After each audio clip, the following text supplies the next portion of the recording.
Welcome to our ESG podcast by Loda and Co LLP.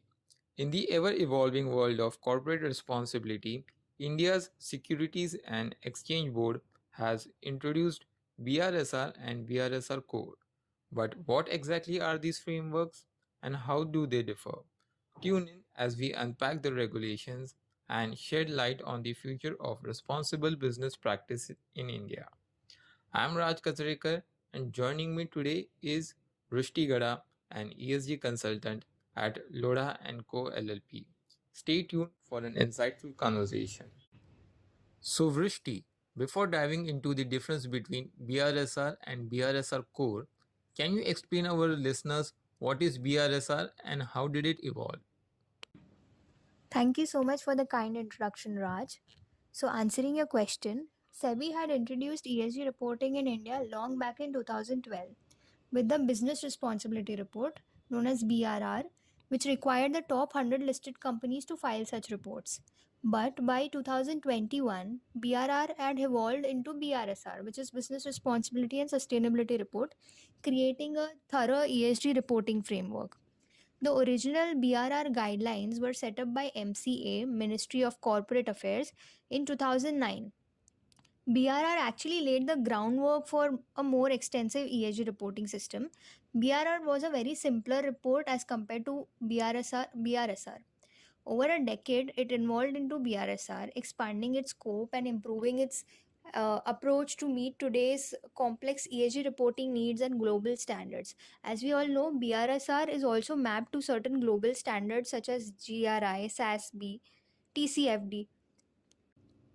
Can you tell us what entails in the BRSR report? So, BRSR is a very comprehensive framework. It consists of three sections: Section A, Section B, and Section C. So, Section A is about general disclosures. The objective of this section is to obtain basic information about the company size, maybe location, the products, the turnover, number of employees, CSR activities, materiality assessment, etc. Section B is management disclosures. So, in this section, the companies are required to disclose information on the policies and processes that are related to the 9 principles of NGRBC. NGRBC is basically National Guidelines on Responsible Business Conduct, which lays the foundation of the BRSR report. Wherever relevant, companies have been asked to provide links to their websites where policies are available related to 9 principles of NGRBC. The third section, Section C, is principle-wise disclosure. So responses to this section indicate how a company is performing in respect to the 9 principles and core elements of these NGRBC guidelines. This section requires companies to demonstrate their intent and their commitment to responsible business conduct through their actions and outcomes. The questions in section C have been divided into two types. One is essential indicators, second is leadership indicators. Essential indicators are mandatory to be reported while leadership indicators are voluntary. Thanks for the explanation. Since you have given us insight about BRSR, my next question is what is BRSR core and how it is different to BRSR? So BRSR core is a subset of BRSR consisting of a set of KPIs or key performance indicators under 9 ESG attributes. So the first KPI is about the total GHG emissions, which includes scope 1 and scope 2 emissions data and GHG emission intensity per rupee of turnover. The second KPI is about water footprint. It covers total water consumption intensity, and details on water discharge. Coming to the third KPI, it is related to energy, which covers total energy consumed and percentage of energy consumption through renewable sources, along with energy intensity. The fourth KPI talks about details related to waste management by the entity, which covers total waste generated for different categories of waste, the waste intensity, and waste recovered through recycling, also waste sent to landfill or for incineration for disposal purpose. The fifth KPI includes percentage of amount spent on employee well-being to total revenue and also details of safety related incidents.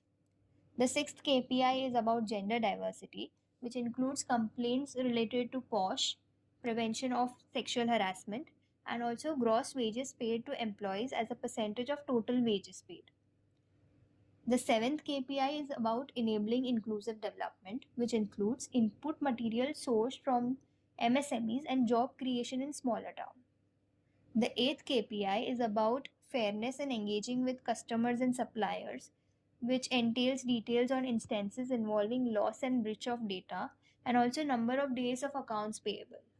The last, that is the ninth KPI, is about openness of business, and it includes concentration of purchases and sales done with the trading houses, any sales made to the dealers and distributors, related party transaction, the loans and advances and investments with related parties. That was a very detailed explanation.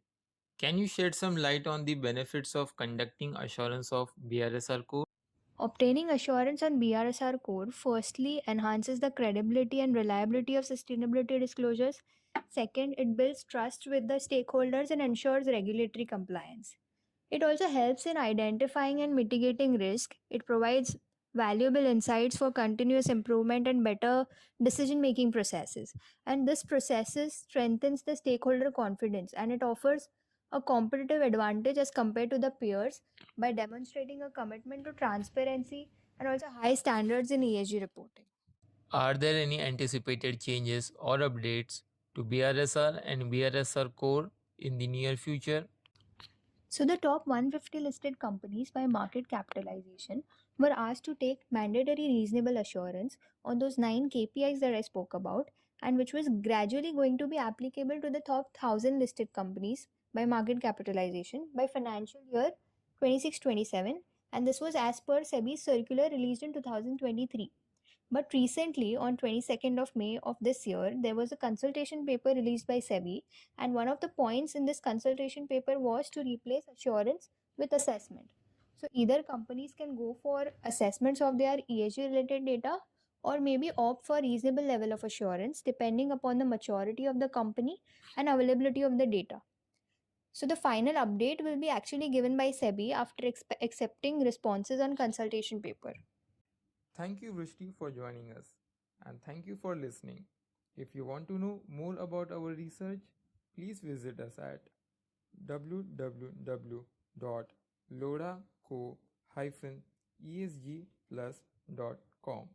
You can also write to us on our email ID esg@lodaco.com.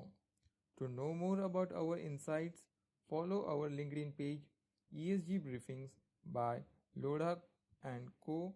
LLP. Your insights and perspectives are valuable to us. Thank you.